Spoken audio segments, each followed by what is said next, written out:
할렐루야. 네, 하늘의 은혜가 여러분과 함께하기를 간절히 축복합니다. 이제 말씀을 조금 더 깊이 나누도록 하겠습니다. 어느 날 한 농부 아버지가 아들에게 하나의 좀 이야기, 심부름을 시킵니다. 어떤 심부름을 시키느냐? 아들아, 매일 저 바깥에 있는 우물에 가서 좀 확인 좀 해봐라. 심부름을 시켜요. 아들은 그 말이 순종해서 매일 아침마다 그 우물에 찾아가서 우물이 어떤가 한 번씩 봅니다. 우물을 보면 아주 깨끗해요. 마실 수 있는 물이에요. 자, 그 다음 날에도 우물에 가서 봅니다. 어땠을까요? 당연히 깨끗해요. 그 다음 날에도 갔을 때 우물물이 어땠을까요? 깨끗해요. 근데 아버지는 매일 가서 보래요. 근데 아들이 하루, 이틀 계속 갈 때마다 깨끗한데, 가면 또 깨끗한데, 이 아들은 이해를 할 수 없는 거예요. 그리고 어떤 마음이 들었을까요?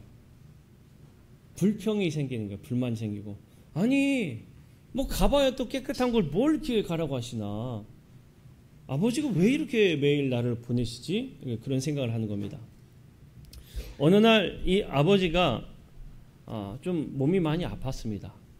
그래서 이 아들이 아버지의 병수발을 좀 들어야 됐어요. 그런 가운데에 비가 너무 많이 내리기 시작했어요. 그런 비가 많이 내리는 가운데에 아버지를 병수발 들던 아들이 번뜩 생각이 나요. 무엇이 생각났을까요? 우물이 생각난 거예요. 자, 그 이야기는 그동안 우물에 갔다 못 갔다? 못 갔다는 거죠. 그래서 번뜩 생각이 나서 아차 싶어서 빨리 우물을 뛰어갑니다. 우물물에 뛰어갔을 때 우물이 어떻게 되어 있었을까요? 비가 세차게 오면서 튀는 흙탕물들이 다 우물에 들어가 있는 거예요. 그러니까 우물이 그동안에는 깨끗했는데, 내가 매일 가서 확인하고 볼 때는 깨끗했는데, 지금 가서 보니까 우물이 너무나 더러워져 있던 겁니다.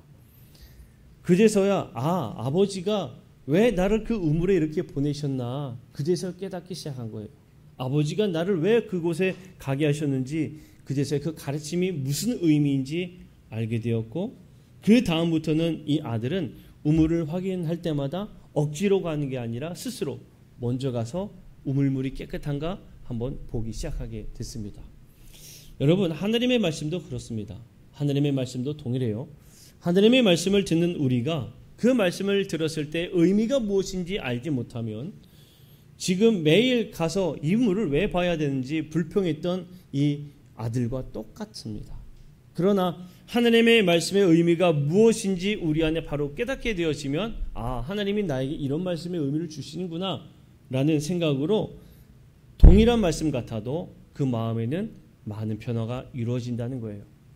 바라온데 우리 모든 성도들에게는 하나님의 그 말씀이 매일같이 깊이 깨달음이 있는 그런 은혜가 있는 말씀이 되기를 축복합니다. 우리가 함께 읽었던 말씀이 이제 신명기 30장 6절에서 14절까지 보았는데요. 원래 교회력에서는 성서 일과에서는 30장 9절부터 14절까지 보여지게 되어 있습니다. 그런데 제가 6절부터 보게 된 이유는 이 6절부터 말씀을 보아야만이 조금 더 이 의미를 제대로 볼 수 있기 때문에 6절부터 보았어요. 그리고 신명기 30장 6절부터 이 14절까지의 말씀을 두 부분으로 나누어서 좀 생각해 볼 수가 있습니다. 먼저 6절에서 10절까지의 말씀을 보게 되면 그 말씀의 의미는 다름이 아니라 하나예요. 무엇이냐면 너는 하느님을 사랑하는데 마음을 다해라. 이 의미가 하나입니다. 9절에서 보게 되면 이렇게 표현을 하고 있습니다. 네 마음을 다하며 뜻을 다하여 여호와 네 하느님께 돌아오면 이라고 표현하고 있어요. 돌아오면. 근데 여러분, 이 돌아오면이라고 표현되어 있지만 이 말씀의 의미는 사실 그 6장에서 말하고 있는 신명기 6장에서 보면 네 마음을 다하며 뜻을 다하여 네 하느님 여호와를 사랑하라 라고 말씀하시는데 그 말씀과 같은 의미입니다. 그러니까 신명기 30장 6절에서 10절까지의 말씀은 너는 온 힘을 다해 하나님을 사랑해라. 이것을 말해주고 있는 거예요. 그 다음에 11절 이후의 말씀에서는 어떠한 전제가 들어가는가 하면 이것이 정말 할 수 있는 일인가? 하나님을 마음을 다해 사랑하는 일이 가능한가에 대한 잠재적 그 질문에 대한 대답이라 볼 수가 있습니다. 물론 성경에는 질문이 정확하게 나와 있지는 않습니다만 그 질문의 의도가 안에 숨겨져 있음을 발견하게 돼요. 30장 11절 말씀을 보면 이렇게 이야기를 하거든요. 내가 오늘 네게 명령한 이 명령은 네게 어려운 것도 아니요 먼 것도 아니라. 자, 하나님의 말씀이 어려운 것도 아니고 먼 것도 아니다 라고 이야기합니다. 그 이유에 대한 해답이 우리가 함께 보았던 30장 14절의 말씀에 그렇게 기록하고 있는 거예요. 오직 그 말씀이 네게 매우 가까워서 내 입에 있으며 내 마음에 있은즉 네가 이를 행할 수 있느니라. 이 말씀이 매우 가까운데 어디에 있다고 이야기하냐면 입과 마음에 있다고 이야기하고 있습니다. 자, 그러면 여러분 입과 마음에 있다라고 이야기하고 있는 말씀의 의미는 어떤 의미일까요?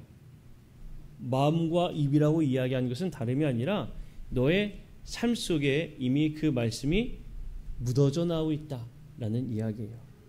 하나님의 말씀을 따라서 내가 하나님을 정말 사랑하는 게 가능할까라는 우리는 생각을 하지만 그 삶이 우리의 삶에 묻어나면 이미 우리는 하나님을 사랑하는 삶을 살아가고 있다라고 이야기할 수가 있는 거예요. 그러니 말씀이 우리 마음을 감동해야 되고요. 감동이 와야 되고요. 그 감동으로 우리가 움직여야 되는 겁니다. 행동까지 나타나야 되는 거예요. 어릴 때에 학교에서 띰트를 이제 뛰게 됩니다. 그러면 띰트를 잘 아시죠? 뒤에서 도움닫기에서 펄쩍 뛰어서 뛰어넘는 거. 처음에는 낮은 단계에서부터 그 띰트를 시작합니다. 여러분 다 해보셨죠? 안 해보셨나요? 전 해봤어요.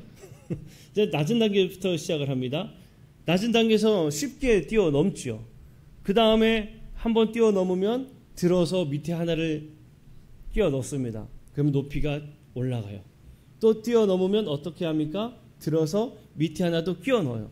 뛰어넘으면 또 어떻게 합니까? 들어서 밑에 하나 또 끼워 넣어요. 그렇게 조금씩 높이가 올라져 갑니다. 그러다 보면 제법 그 높이가 높아져요. 그래서 다 뛰어넘던 거를 이제 한 사람, 두 사람 뛰어넘지 못하는 친구들이 발생하는 거예요. 그러면 띰트를 뛰어넘는 방법을 학교에서는 가르쳐 주지 않고 그렇게 띰트를 뛰어넘으라고 했을까요? 아니면 잘 설명해 주고 난 다음에 띰트를 뛰어넘으라고 이야기했을까요? 잘 설명해 주고 난 다음에 했죠. 저 뒤에서 도움닫기에서 뛰어와서 발판을 팍 차고 뛰어올라 띰틀의 손 위를 짚고 힘있게 밀면서 앞으로 넘으면 넘을 수 있다. 이 학교에서 가르쳐주는 방법이에요.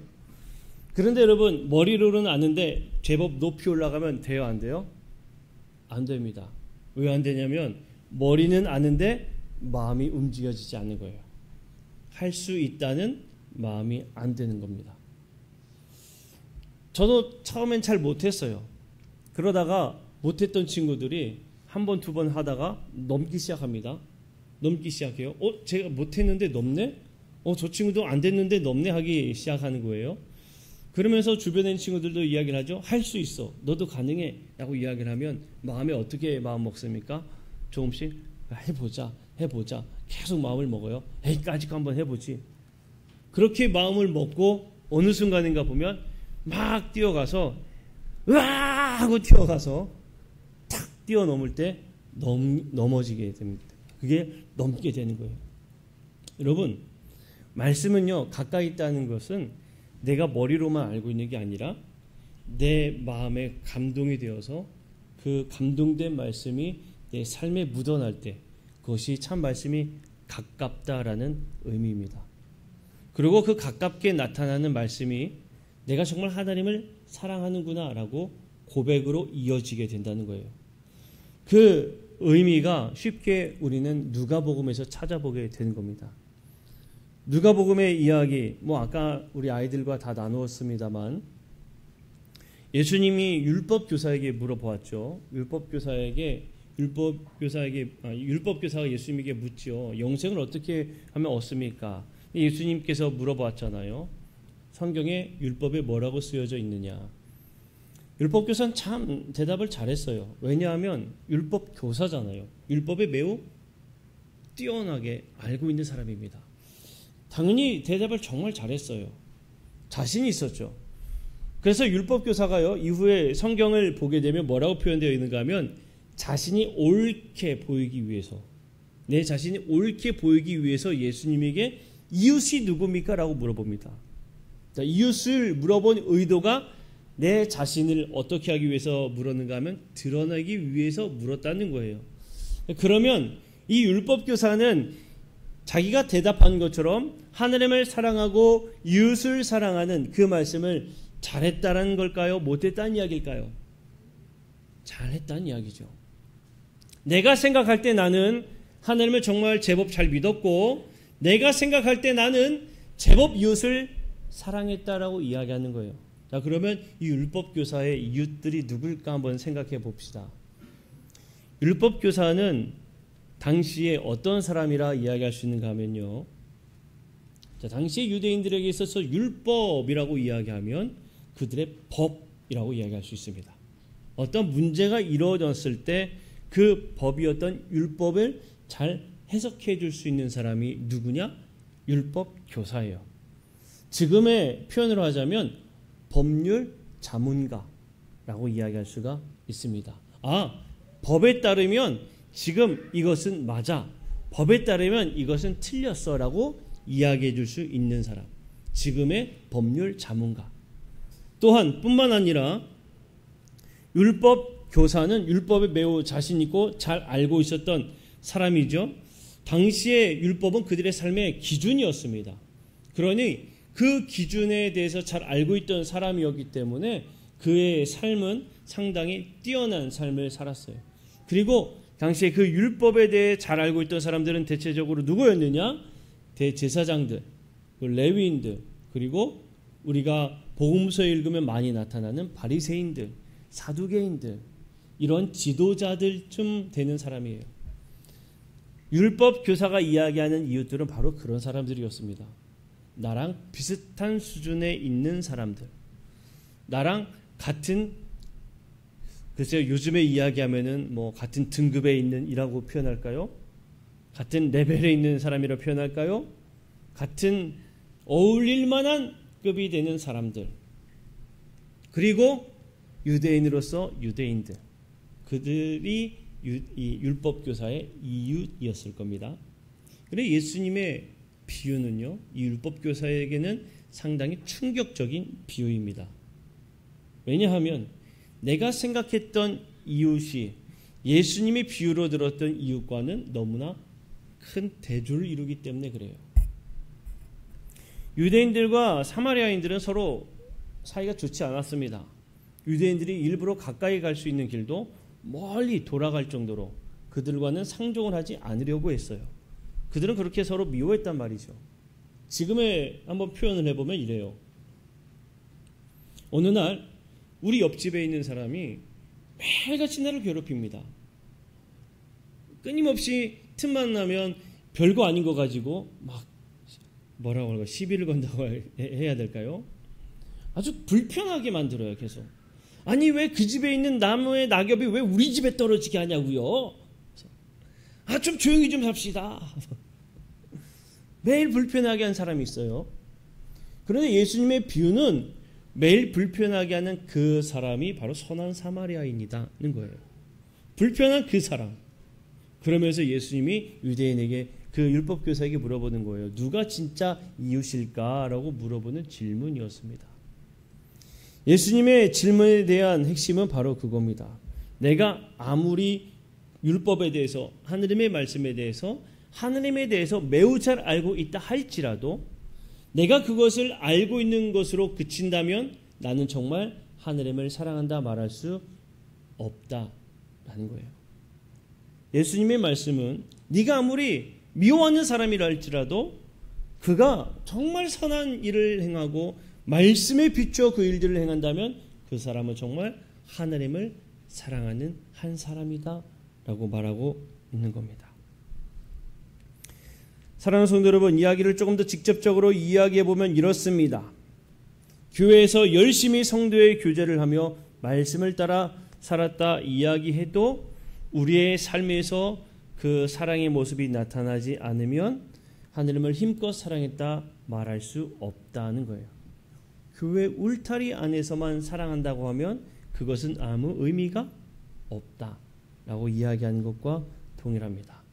설령 어제 싸운 이웃이라 할지라도 그가 힘든 상황에 부딪혔을 때 그 이웃을 도와준다면 그는 진짜 참 사랑을 하는, 그리고 하나님을 사랑하는 한 사람이라 이야기할 수가 있는 겁니다. 예전에 저의 이야기를 좀 하나 나누고자 해요. 제가 부목사로 이제 사역을 할 때에 저를 참 힘들게 하는 목사님 한 분이 계셨습니다. 부목사 저 말고도 한 부목사님 한 분이 더 있었는데 너무나 힘들게 했어요. 참 힘들게 했습니다. 근데 식사 자리에 가면은 이제 목사님들도 같이 가고 부목사님도 이제 같이 가는 거예요. 그럴 때마다 이제 여러분 먹다 보면 맛있는 반찬이 나오잖아요. 그러면 그 반찬을 그 목사님한테 좀 더 밀어주는 거예요. 저는 하나 덜 먹고요. 그 목사님도 계속 자리에 더 챙겨주고 숟가락도 챙겨주고 반찬도 더 챙겨주고 이러는 겁니다. 이 모습을 보던 아내가 저에게 그래요. 참 대단하다. 어떻게 그 와중에도 배려하고 있냐. 저 사람이 그렇게 미워온 일들을 하는데도 어떻게 당신은 그 사람한테 그 자리에서 배려하고 있냐고. 그 사람이 그거 전혀 모른다고. 그런데도 그러고 있냐 그래요. 여러분 별거 아니에요.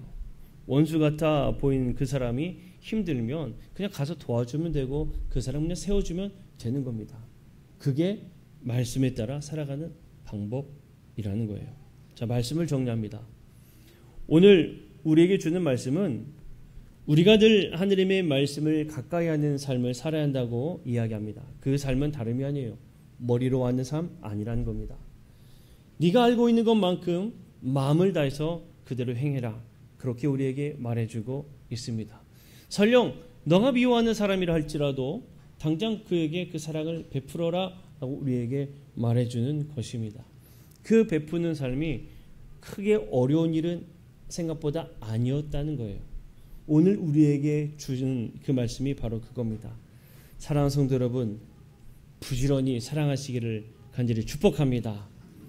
여러분 주님을 사랑하십니까? 별로 안 사랑하십니까? 주님을 사랑하십니까? 열심히 최선을 다해 주님을 사랑하시기를 바랍니다.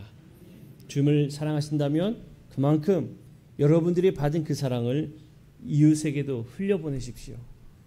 지금 당장 어려운 이들에게 찾아가서 눈에 보인다면 그들의 부족함을 채워주는 그 한 사람, 그 사람이 바로 여러분들이 되기를 간절히 축복합니다. 하나님께서 더 큰 은혜로 채워주실 줄로 믿습니다. 오늘 말씀을 생각하면서 우리 함께 찬양하기를 원해요. 더 원합니다라는 우리 예배 전에 불렀던 찬양입니다. 예수님, 내가 정말 예수님을 더 사랑하기를 원합니다. 찬양과 함께 더불어 내가 사랑하는 것만큼 정말 더욱더 이웃을 사랑하는 삶을 살게 해주세요. 우리 함께 뜨겁게 찬양하고 우리 함께 힘써서 내가 더 사랑할 수 있는 마음을 갖게 하여 주옵소서 결단하며 또 기도하겠습니다.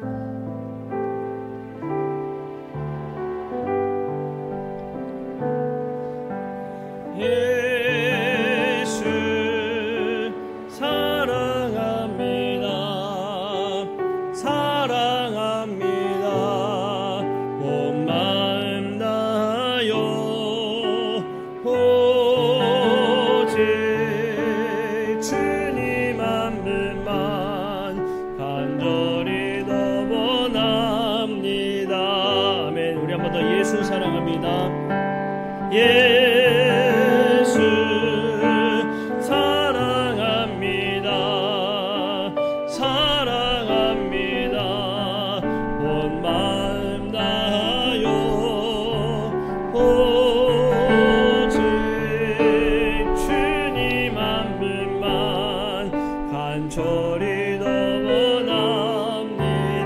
넘쳐나네 넘쳐나네 넘쳐나네 주를 향한 내 속에 갈망이 주님께로 날 이끌어 주소서 주님을 넘어나 아멘 고백합니다. 넘쳐나네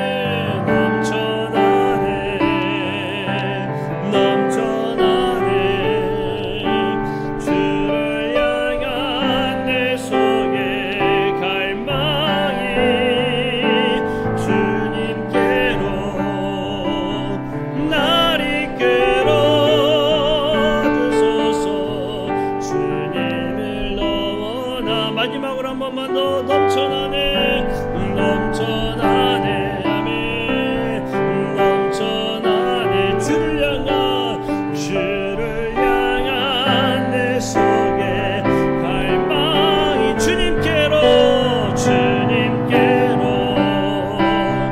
나를 끌어주소서 주님을 넘어남니 우리 말씀을 생각하면서 하나님도 사랑하게 하여 주옵소서. 진실되게